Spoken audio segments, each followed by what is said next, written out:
You gotta go and get angry at all of my honesty. You know I try, but I don't do too well with apologies. I hope I don't run out of time, cause someone call a referee. Vamos hoy con la reforma del Código Procesal y la Justicia Federal, un tema que ya de alguna manera en este espacio fue abordado por el doctor Ravivaldi desde la Justicia Federal. Y la cuestión en realidad hoy sería para centrarnos un poco con esta reforma que me pareció interesantísima, sobre todo en lo que al Ministerio Público y la independencia de este Ministerio Público Fiscal tiene, según esta reforma, en términos de la investigación.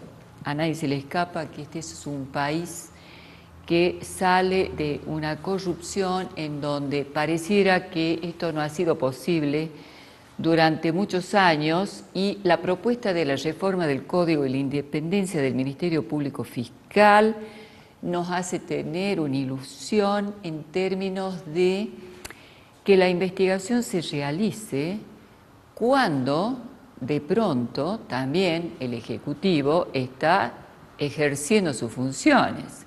No 10 años después, extemporáneo, cuando algo deja de ser justo porque ha pasado tanto tiempo que la justicia pierde el valor que debería tener en términos de una sentencia que salga como corresponde, ¿no es cierto? Ese es un tema. Los fiscales pareciera que no se animan a investigar al Ejecutivo de turno, cuando es lo que el ciudadano espera. No sabemos si esta reforma va a garantizar esta investigación y la objetividad que tendría que tener un fiscal desde el Ministerio, que es lo que los ciudadanos esperamos. En esa línea, me parece también interesante el control que podría tener la oposición. De alguna manera, yo como ciudadana pienso que podría haber un control de la oposición y también, ¿por qué no? En España hay una acusación popular, o sea, el pueblo también tiene derecho a opinar cuando las cosas no marchan, cuando las inversiones que supuestamente se esperan en un país, como la Ruta 34, como los trenes que no funcionan, como una coparticipación que es una asignatura pendiente desde hace años, planteada en la Constitución, tampoco funcionan. En fin, este y otros temas después del corte y con nuestros auspiciantes.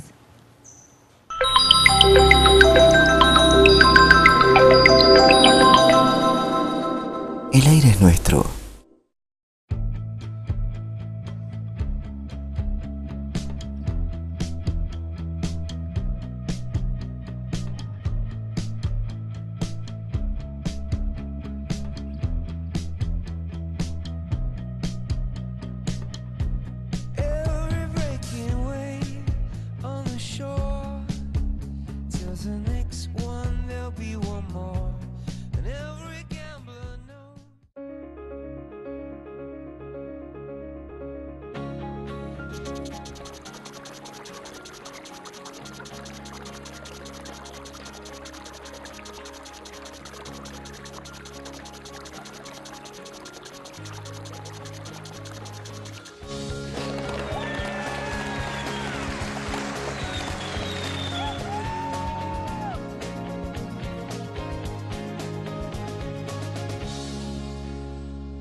El aire es nuestro. Y bien, aquí con nosotros la doctora Mariana Catalano, jueza de la Cámara Federal de Apelaciones de Salta. Mariana, ¿cómo te va? Muy bien, gracias, buenas tardes. Un gusto que hayas venido. Además de ser una trabajadora de la justicia, sos madre de adolescentes, o sea que te tocan todas, ¿eh? Sí. Y dentro de poco, con un cargo que inclusive me parece, por lo que hablábamos antes del programa, es muy interesante, pero con muchas responsabilidades. Sí, la verdad que sí. Esperamos estar a la altura de las circunstancias. La verdad que me vengo preparando ya hace años en esto y bueno, uno va adquiriendo gimnasia, ¿no? Bueno, una gimnasia la de Mariana, porque ella ganó este año después de un concurso. 3 años fueron. 3 años. 3 años de concurso. Sí, 2012 al 2015. Y en noviembre juramos. Lo que pasa es que el procedimiento es en el Consejo de la Magistratura de la Nación. Y bueno, había que, el examen escrito se tomó acá, pero los orales en Buenos Aires, luego entrevista en el plenario del Consejo, luego entrevista en el Senado de la Nación, periodo de impugnaciones, informe psicofísico, claro.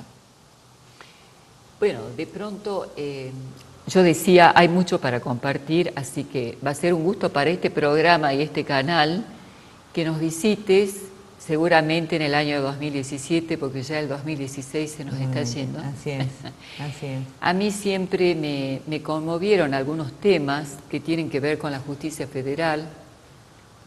Yo recuerdo ese atentado que hubo en el Abasto que marcó el ingreso del narcotráfico y la presencia de él en la Argentina. Vos sabés que yo viví en Brasil y era algo que a mí me conmovía, lo inmanejable del delito cuando se instala el narcotráfico en un país y cómo cambia esta cualitativa y cuantitativamente. Competencia, obviamente, de la justicia federal. Ni qué decir lo que viene junto con él, la trata de personas, que es inconcebible. Realmente, si uno antes con la esclavitud lloraba, ahora con esto, la verdad, Mariana, que la gestión de ustedes amerita una serie de concursos porque creo que es una función difícil. Es una función difícil que nos expone a la criminalidad organizada, tanto el tráfico de estupefacientes como el lavado de activos, que en definitiva es legitimar o blanquear el dinero que ellos obtienen del tráfico de estupefacientes, como la trata de personas, el secuestro extorsivo. La competencia penal de la justicia federal nos expone a los lados más cruentos de la parte social, entonces te requiere además de conocimientos técnicos de mucha fortaleza de espíritu, porque te expone a eso. En esto de la reforma y puntualmente en este tema que estábamos hablando, porque el avance que hubo desde el punto de vista de la trata con los aportes de Susana Trimarco y Marita Verón han marcado un antes y un después en la Argentina, ¿no es cierto? Totalmente. ¿Cuál es tu mirada sobre este tema? Incluso yo tuve oportunidad de escribir sobre el tema y me parece que es tan sensible que incluso tiene un costado como para analizar el tema del juicio por jurados. ¿Por qué digo esto? Cuando la Cámara en Tucumán resuelve la situación de los imputados, los 3 imputados, en realidad resolviera lo que resolviera, la gente, digamos, iba a estar, el efecto para los jueces iba a ser de desprotección. Si resolvían absolverlo, la reprimenda social, porque la sociedad quería una respuesta, necesitaba una respuesta, y en el caso contrario, un juicio político por parte de las asociaciones. En este caso, se está trabajando bastante en el tema del juicio por jurado, en el sentido de quitarle al juez, en estos casos tan públicos, tan dolorosos para la sociedad, la carga de decidir en soledad. Y preparar un jurado y que sea la ciudadanía la que participe. Esto es participación ciudadana, que justamente el nuevo Código Penal de la Nación lo consagra. Entonces esta participación de la sociedad de alguna manera también legitima la resolución. Y bueno, en el caso de María Soledad determinó, de Marita Verón, perdón, determinó la cristalización de una reforma a la ley de trata de personas. Justamente después de este fallo de Tucumán es que sale la última reforma, que es la ley 26842, que es la última ley de trata. Pues es que este tema del juicio por jurado, que acá en este espacio, en otro canal, lo abordamos con el doctor Abel Fleming, que él promociona este juicio por jurado también en relación a este delito cometido con las ciudadanas francesas, que claro que sí, según él, otra hubiera sido la sentencia. Yo creo que para casos muy puntuales y muy graves debiera proceder. Hay una línea de doctrina que sostienen también que debiera proceder en casos de corrupción.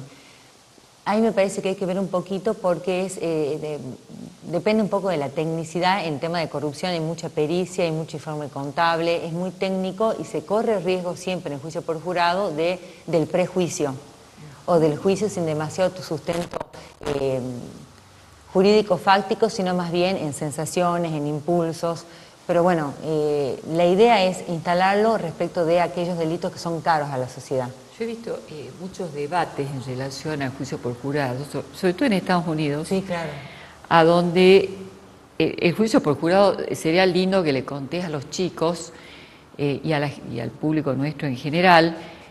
Entiendo que el juicio por jurado solamente es propicio cuando se trata de delitos mayores y que la pena son 15 años, 10. Claro, eso es de acuerdo al sistema que se adopte. Hay distintos sistemas.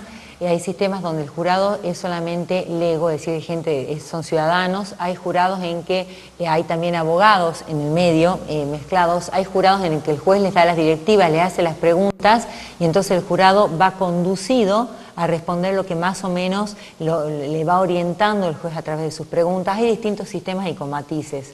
Lo concreto es que, bueno, en la Constitución Nacional está, el Código Procesal Penal ahora nuevo habla del artículo 22, creo que es de la participación ciudadana, propiciando esto, y bueno, y hay como marchas y contramarchas. Yo sé que incluso en la provincia la ministra Caletti muy bien estuvo dedicándose a este tema, pero requiere una formación cultural muy distinta y requiere mucha inversión presupuestaria.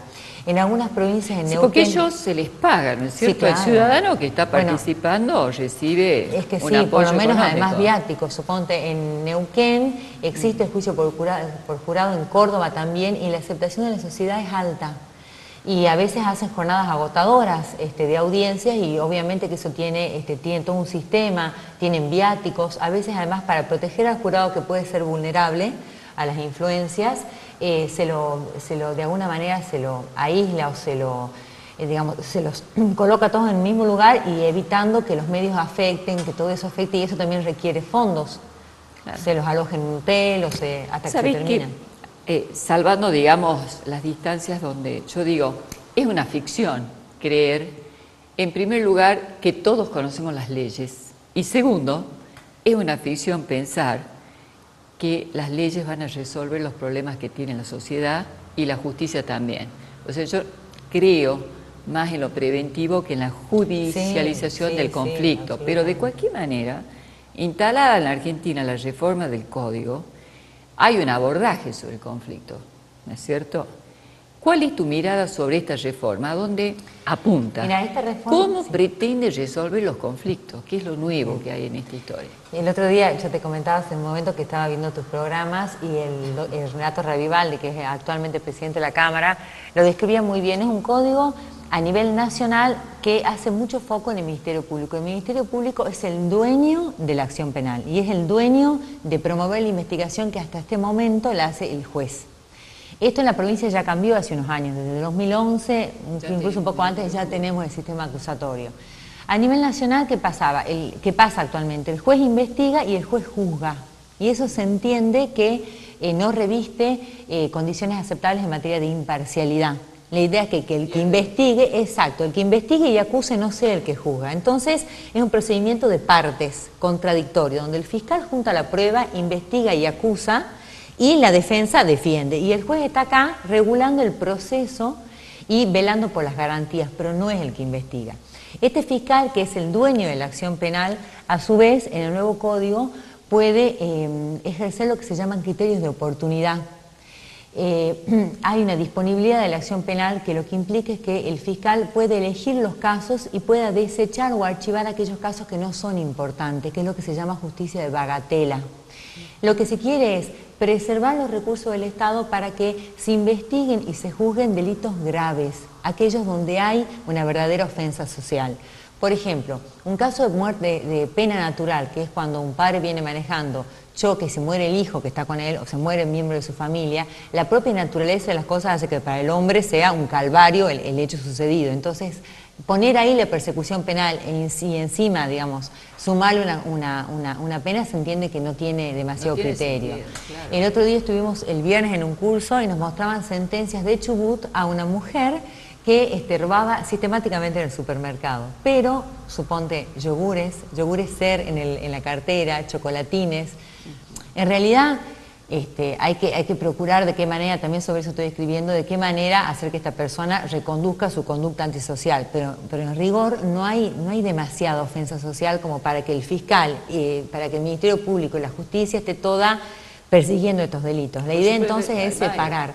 hay tantos delitos que son absolutamente graves. Exactamente. Que la sociedad espera una intervención de la justicia. Obviamente, entonces en enfocarse en lo importante. Ahí va mucho en términos de eficiencia el nuevo Código Procesal Penal. Tiene muchos plazos perentorios que están sancionados con, digamos, son causal de juicio político, de jury de enjuiciamiento, son causal de mal desempeño del juez y de los representantes del Ministerio Público. Es 1 año y 3 años para terminar con el juicio. Y eso, la verdad que con sanciones tan fuertes nos va a llevar a hacer el procedimiento mucho más rápido, y todo oral, ¿no? Todo audiencia oral. A mí me conmueve un poco la responsabilidad que tiene el fiscal y el Ministerio Público. Sí. ¿Quién juzga a los fiscales? Es así. ¿Quién controla? Y a los fiscales... Porque tienen una gran responsabilidad. En caso de mal desempeño se inicia un proceso de remoción político, es decir, se será un jury de enjuiciamiento o el juicio político si es el Procurador General de la Nación. ¿Y cómo garantizas, Mariana, la autonomía con el Ejecutivo de turno para que haya una investigación por corrupción que sea objetiva?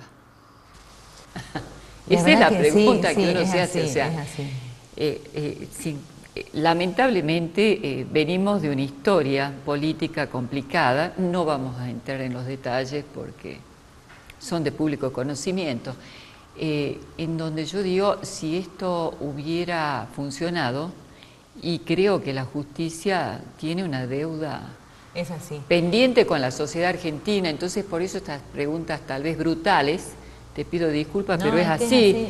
No estamos acá para perder el tiempo. O sea, mi pregunta es cómo nos arreglamos con la corrupción reinante, que no es solamente a nivel del gobernador, el presidente, es a niveles intermedios también. De ahí para abajo, sí, lo que quieran, claro.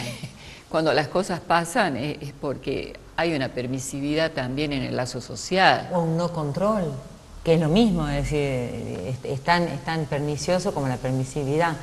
En primer lugar, las herramientas están, y más ahora con el nuevo Código Procesal Penal. El tema es que también ha dependido mucho de las personas, y cuando la corrupción es tan sistemática, si vos promovés a un determinado procurador un juicio político y no llegás a los acuerdos políticos, justamente juicios políticos, tampoco obtenés las mayorías necesarias como para desplazarlo.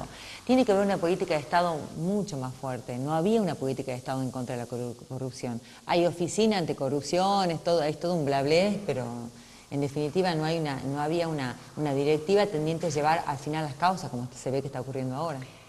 Pues es que a mí me parece que esta es una reacción muy saludable desde el punto de vista...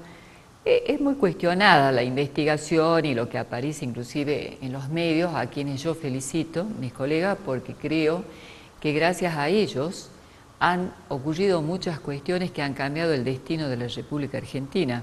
Estaban los delitos, pero en realidad la justicia tiene un proceso que es lento, es más silencioso. Los medios en ese sentido documentaron en tiempo y forma, hubo una elección y acá pasaron cosas importantes, ¿sí? Pero de cualquier manera me parece que poder nombrar la corrupción y poder hablar de ella es el primer paso para que esto tenga un destino diferente. Obviamente. Porque no es solamente el telón de fondo, como dicen algunos, para que Macri pueda de alguna forma tomarse un tiempo y ejercer su autoridad como presidente. Yo creo que es lo que pasó. Son medidas objetivas de cuestiones que los argentinos tienen que dimensionar para que ahí sí, nunca más. Es así. La verdad que además se llegó a niveles insólitos. Hay casos que son insólitos. La causa de Jaime, es decir, digamos, muy impúdico. Hay un nivel muy impúdico de corrupción que debe controlarse y no debe tolerarse. Me parece que en este sentido espero que ya no haya vuelta atrás, es decir, la sociedad además, la sociedad reacciona con esto, la sociedad se indigna y está bien que eso pase, porque es como vos decís, una falta de respeto, o sea, no. Ahora, ¿cómo hacemos con este tema que yo decía, tanto la pedofilia como la trata de niños, de personas? Tal vez el peor delito, la peor injusticia es ese espacio oscuro que no está regulado por la ley, que es a donde se alojó durante tanto tiempo la trata, que es antigua como el Virreinato del Río de la Plata. Realmente es lamentable cuando uno va a la historia y ve estas asociaciones de bien público, una de ellas me parece se llamaba la Migdal, que eran traficantes y traían mujeres de Europa del Este. de Europa del Este, viste, que pobres mujeres, te pagaban por su libertad. Castellano. Lo cierto es que, ¿en qué avanzó esta reforma? Mira, esta reforma en primer lugar hizo mucho más altas las penas. La reforma a la ley de trata, que es esta reforma que es de fines del año 2012, hace mucho más altas las penas y permite sancionar a los tratantes en 5 conductas: en la captación, en el transporte, en la recepción, en el alojamiento y incluso en el ofrecimiento. Porque la persona que, digamos, obviamente que la trata es ¿Y el consumidor? Bueno, ahí estamos. ¿Por qué el consumidor, que es el que está al final de la... Digo, estos chicos buenos en Europa que se van de vacaciones desde Estados Unidos a Inglaterra porque consumen, ¿no deberían también ser juzgados? Bueno, es todo un tema y es muy finita la línea que lo separa y demanda un cambio cultural importante. Esto es real, pero es lo mismo como que sancionar al que consume drogas. Por un tema de política criminal se ha tratado de verdaderamente sancionar al que trate, es decir, al que somete a una persona a esta situación de indignidad y de explotación sexual, sancionarlos a ellos y no al que consume. Aunque en rigor hubieron muchas voces y es un tema muy polémico. Quizás una de las maneras de terminar con esto sería también penalizar al consumidor de estos servicios sexuales. Por lo menos con multa o con... no hacérsela tan fácil, ¿no? Pero bueno, es un tema complejísimo. Y se ve, digamos, lo que te quería decir es que la trata es un delito multiofensivo, pluriofensivo, que además de la integridad sexual, del derecho a la autodeterminación, de menoscabar la dignidad de las personas, su espíritu, su proyecto de vida, impacta sobre la libertad, principalmente sobre la libertad. ¿Cómo se conducen los tratantes?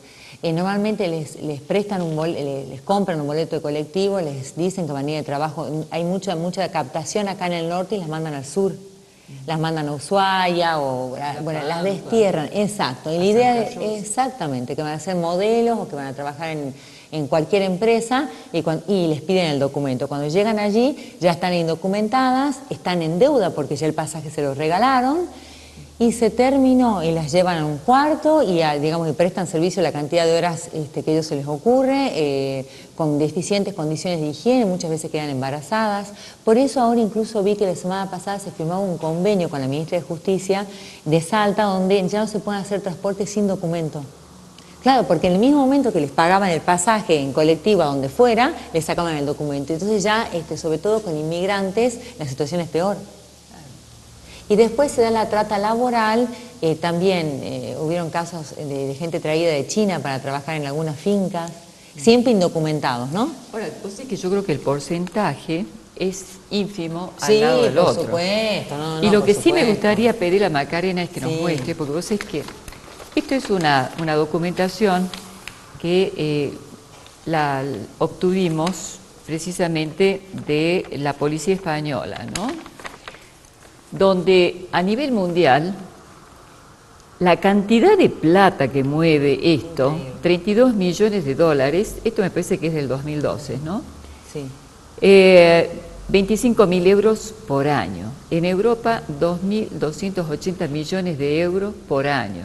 En España, 5 millones de euros por día. Hay más de 12 millones de víctimas.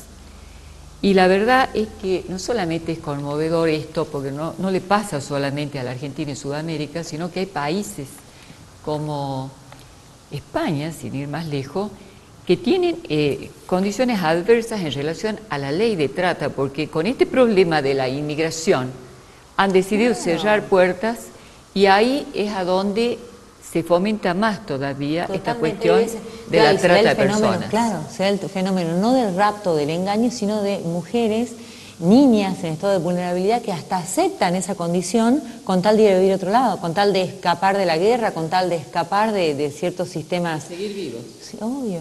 Es muy doloroso y es muy complejo todo el fenómeno.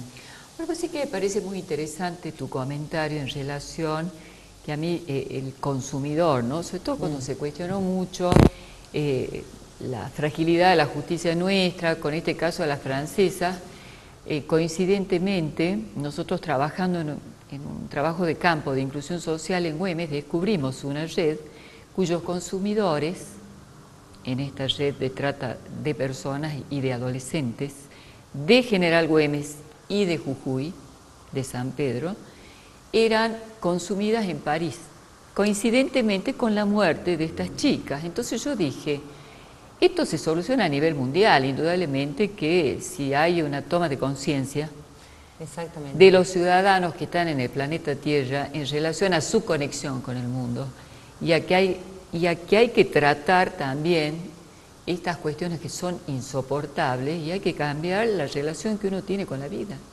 Además no se puede creer, justamente vos decías bien, desde cuándo viene esto, viene del comienzo del virreinato, es decir, es una cosa tan antigua y la sociedad, digamos, tanto cambió, tanto se amplió, las relaciones personales han evolucionado de tal manera, son relaciones cibernéticas, y no se puede creer que se siga consumiendo. Yo no lo entiendo. Vos decís, pero ¿qué necesidad tienen de seguir consumiendo esto?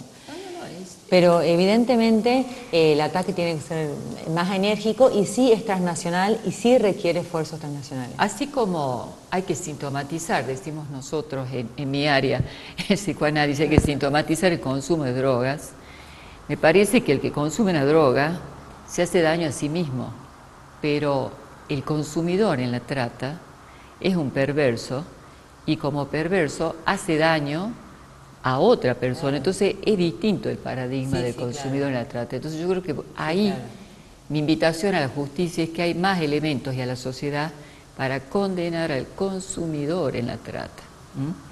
Se nos terminó el tiempo, Mariana, la verdad que sos una divina. Me hubiera encantado conocerte antes este año para que hagamos varios programas juntos. Ya lo vamos a repetir, la verdad que sí. Así que bueno, me encantó estar. A mí también que nos visites. Contigo será ya en el año 2017. Sí, año eleccionario además, donde tenemos en la Cámara Federal la Junta Nacional Electoral. Bueno, ahí te esperamos. Sí, por supuesto. Te esperamos con toda la promesa, la reforma y la objetividad del Ministerio Público. Sí, claro. Sí, claro. Y con ustedes hasta la semana que viene. You gotta go and get angry at all of my honesty. You know I try, but I don't do too well with apologies. I hope I don't run out of time, 'cause someone call a referee.